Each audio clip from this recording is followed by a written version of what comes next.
The U.S. Attorney General sounding the alarm earlier today, saying Mexican drug cartels are intentionally unleashing the fentanyl crisis on the U.S. We know those cartels smuggle billions of dollars worth of drugs into America each year. But despite the crackdown, smugglers are getting more and more creative. Border correspondent Allie Bradley joins us live. Allie, some of these tactics are really surprising. Yeah, they're really surprising, Nicole. You saw some images there that fentanyl being smuggled in crutches and things like that. And yeah, the cartel is being forced once again to get more creative in order to smuggle in deadly drugs like fentanyl. So what they were doing by just smuggling it throughout cars, that just really isn't working out for them lately. Within just 3 days, CBP officers intercepted 7 loads of dangerous narcotics from being smuggled into the U.S. It seems every time we turn around, they're finding some new concealment method to include, internal inside bodies. The Nogales, Arizona port director says nearly 600,000 fentanyl pills were discovered. Along with the traditional method of hiding it in the car, these smugglers also concealed the drug inside of their bodies or strapped to their bodies.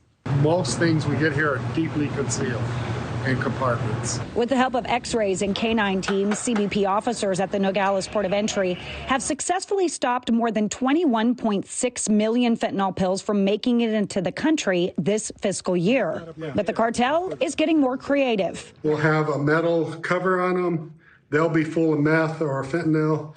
They'll be put together all the way around the rim of a tire, and then they'll put the tire back on the car and drive it through. Hiding the drugs in just about anything. Semi-truck, wood blocks to keep it from rolling back or anything. Really, they put dirt, oil, and everything. You wouldn't be able to see this crack here. It just looks like an old wood block. They hollow them out. They fill them with narcotics. And everything. We're going to decorate the front yard. We've got these full of meth. And officials working along the border say while it's a good thing these drugs are being seized, the cartel operates as a business. And with every seizure, they are having success. Just like any major business across this country, they will have an acceptable loss margin for damaged property, damaged goods, stolen goods. The cartel's no different. And we've heard that their acceptable loss margin is somewhere around 17 to 20%.